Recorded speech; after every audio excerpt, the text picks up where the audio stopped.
માન્ય નરેન્દ્રભાઈના નેતૃત્વમાં ગુજરાત સરકારના માન્ય નાણામંત્રી કાનુભાઈએ અત્યાર સુધી પણ જે બજેટ આપ્યા છે એ જનજનના હિત કલ્યાણકારી બજેટ આપ્યા છે અને મને આશા છે કે આ વખતનું પણ બજેટ આપણા નાણામંત્રી કનુભાઈ ખૂબ સારું જન સુધી જનના હિત માટેનું કલ્યાણકારી બજેટ આપશે। બજેટ મુદ્દે વિરમગામના ધારાસભ્ય હાર્દિક પટેલનું નિવેદન સામે આવ્યું છે। ભાજપની સરકાર હંમેશા મધ્યમવર્ગીય લોકો માટે બજેટ રજૂ કરે છે। આ બજેટ તમામ લોકોને મહત્વનું રહેશે। ખેડૂત, યુવાન અને મધ્યમ વર્ગને હિતમાં રાખીને આ બજેટ બનાવવામાં આવ્યું છે તે પ્રકારની વાત કરવામાં આવી છે। બજેટના માધ્યમથી ગુજરાતના મધ્યમ, ગરીબ, ખેડૂતો, યુવાનો, મહિલાઓ તમામોના હિત માટે બજેટ બનતું આવ્યું છે અને મને ચોક્કસ ભરોસો છે કે આજે પણ માનનીય નાણામંત્રી દ્વારા અને રાજ્ય સરકાર દ્વારા વિશેષ બજેટ ગુજરાતના લોકોના હિતો માટે રહેશે। બજેટ અંગે વાંસદાના ધારાસભ્ય અનંત પટેલે કહ્યું, ગુજરાતના બજેટમાં આદિવાસીને લાભ મળે તેવી આશા છે। ખેડૂતોને બજેટમાં યોગ્ય ન્યાય આપવામાં આવે તેવી પણ આશા વ્યક્ત કરવામાં આવી છે।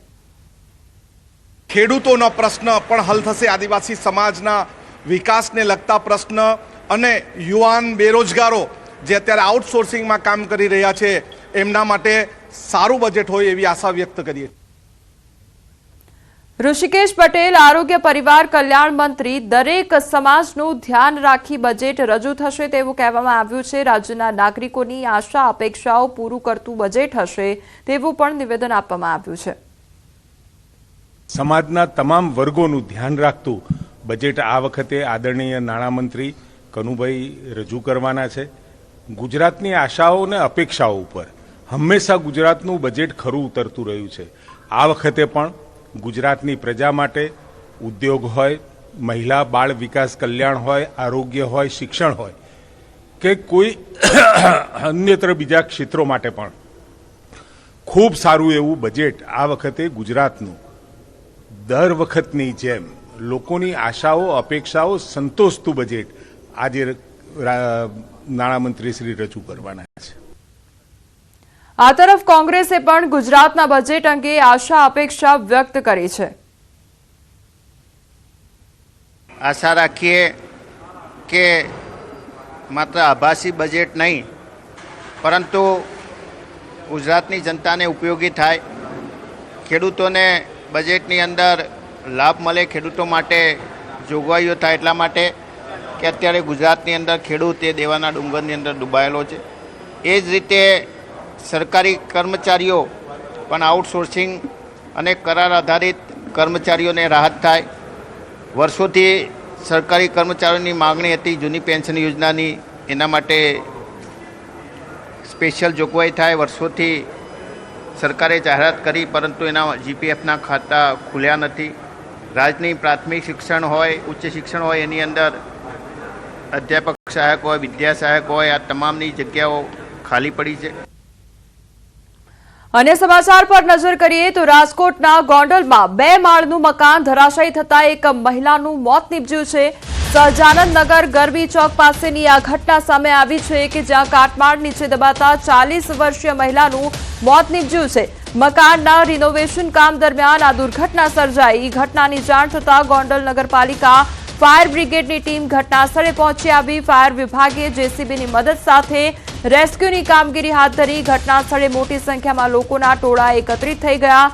સ્થાનિક ધારાસભ્ય તેમજ ગોંડલ શહેર પોલીસ ઘટના સ્થળે પહોંચી આવ્યા હતા। ફાયર બ્રિગેડ દ્વારા સતત રેસ્ક્યુની કામગીરી કરવામાં આવી રહી છે।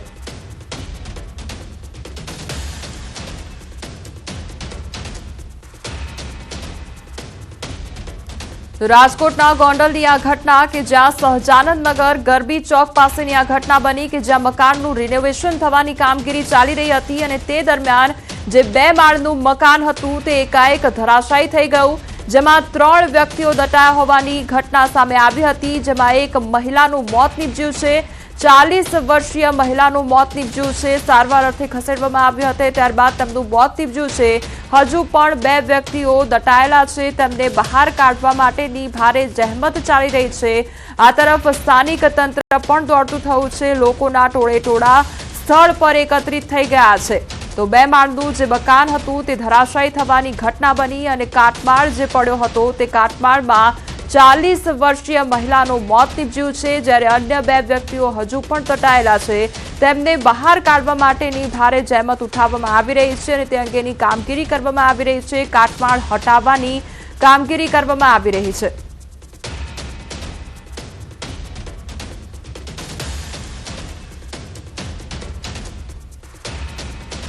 વડોદરા જિલ્લા ભાજપમાં જૂથબંધી અને કાર્યાલય ખાતેના સન્માન સમારોહમાં સામે આવી છે જૂથબંધી। ત્યારે સન્માન સમારોહમાં મહત્વના લોકો ગેરહાજર રહ્યા છે।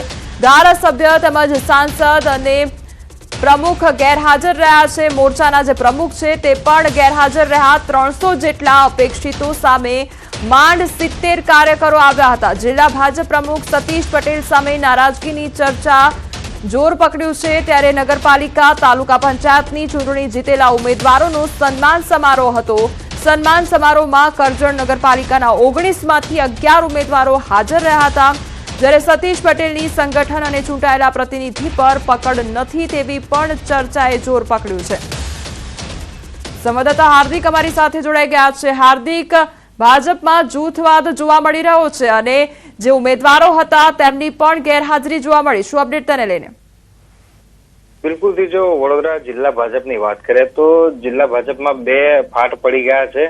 આ ધારાસભ્યનું જૂથ અલગ છે તો જિલ્લા પ્રમુખ જે છે તેમનું જૂથ અલગ છે। આ જેનો આ પુરાવો છે તમે જોઈ શકો છો ટીવી સ્ક્રીન પર। ઉમેદવારો જીત્યા, તેમના સન્માન સમારોહનો કાર્યક્રમ હતો। પાર્ટીમાં જાતની ખુશીની લહેર હોય, પરંતુ આ ખુશીના પ્રસંગમાં પણ જૂથવાદ જે છે તે જોવા મળ્યો હતો। 19 જેટલા ઉમેદવારમાંથી માત્ર 11 ઉમેદવારો જે છે તે કાર્યક્રમમાં હાજર રહ્યા હતા। અને બીજી વાત કરીએ તો 300 જેટલા કાર્યકર્તાઓ અને આગેવાનો આ કાર્યક્રમમાં હાજર રહે તેવું એક આયોજન જે છે તે જે કાર્યાલય છે ત્યાં કરવામાં આવ્યું હતું, પરંતુ માંડ 70 જેટલા કાર્યકરો જે છે આ પ્રસંગમાં આવ્યા હતા। મોટાભાગની ખુરશીઓ ખાલી જોવા મળી રહી હતી અને ખુરશીઓ ભરેલી દેખાય એ પ્રમાણે મથામણ જે છે તે જિલ્લાના આગેવાનો દ્વારા કરવામાં આવી હતી। એટલે અત્યારે તો ચર્ચા એવી ચાલી રહી છે કે જિલ્લા ભાજપ પ્રમુખ જે છે સતીશ પટેલ તેમની જે પકડ જે છે સંગઠન પર તે પકડ પ્રોપર નથી, એના કારણે આ જૂથવાદ જે છે તે સામે આવી ગયો છે। અને કેટલાક કાર્યકર્તાઓ અગ્રણીઓ જે છે તેઓ આ સતીશ પટેલ જે છે તેમનાથી નારાજ જે છે તે જોવા મળી રહ્યા છે। એના કારણે સન્માન સમારોહમાં ધારાસભ્ય, સાંસદ અને મોરચાના પ્રમુખ સહિતના લોકો જે છે તે ગેરહાજર રહ્યા હતા। હાર્દિક, એક તરફ ઉજવણીના દ્રશ્યો સામે આવ્યા છે, ઉજવણીનો માહોલ, જશ્નનો માહોલ, અને એમાં આ નારાજગી કઈ વાતની છે, ખટરાગ શાનો છે, તેને લઈને કોઈ અપડેટ?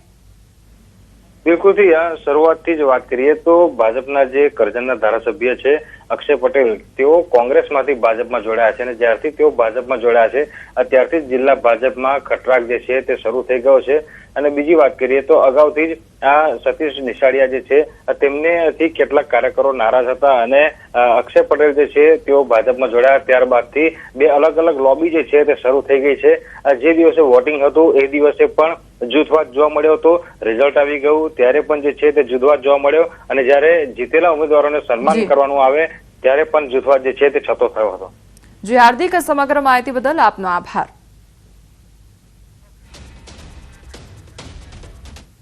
બનાસકાંઠાના દાંતા તાલુકામાં પિકઅપ સ્ટેન્ડમાંથી મૃતદેહ મળી આવ્યો હોવાની ઘટના સામે આવી છે। કણબિયાવાસ ગામમાં પિકઅપ સ્ટેન્ડમાંથી અજાણ્યા વ્યક્તિનો મૃતદેહ મળી આવ્યો છે। દાંતાથી હડાદ માર્ગ ઉપર આવેલું છે કણબિયાવાસ ગામ। અજાણ્યા યુવકનો લટકતી સ્થિતિમાં મૃતદેહ મળતા ચકચાર મચી જવા પામી હતી। પોલીસે સ્થળ પર પહોંચી યુવકની ઓળખને લઈ તપાસ શરૂ કરી છે।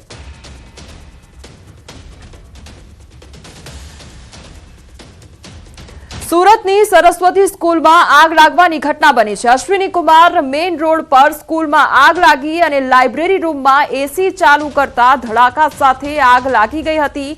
આગ લાગતા શાળામાં ભયનો માહોલ સર્જાયો હતો। આગ લાગી ત્યારે શાળામાં 800 જેટલા વિદ્યાર્થીઓ અભ્યાસ કરી રહ્યા હતા અને આગ લાગતા તાત્કાલિક શાળા ખાલી કરી દેવામાં આવી હતી। વિદ્યાર્થીઓને રજા આપી દેવામાં આવી હતી। આગને પગલે ફાયર બ્રિગેડની ટીમને જાણ કરતા ઘટનાસ્થળે દોડી આવી હતી તો ફાયરની ટીમે પાણીનો મારો ચલાવી ગણતરીની મિનિટોમાં આગ પર કાબુ મેળવી લીધો હતો। વાલીઓને જાણ થતા બાળકોને લેવા ઉચકમને શાળાએ પણ પહોંચી ગયા હતા।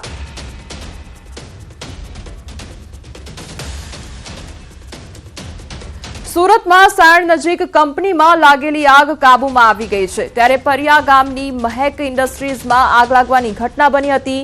લૂમ્સના 4 યુનિટમાં આગ ફેલાઈ ગઈ હતી અને કાપડ હોવાના કારણે આગ ભીષણ બની ગઈ હતી. તો આગના કારણે યુનિટમાં બ્લાસ્ટ પણ થયા હતા. ફાયર વિભાગે ભારે જહેમત બાદ આગ પર કાબુ મેળવ્યો હતો.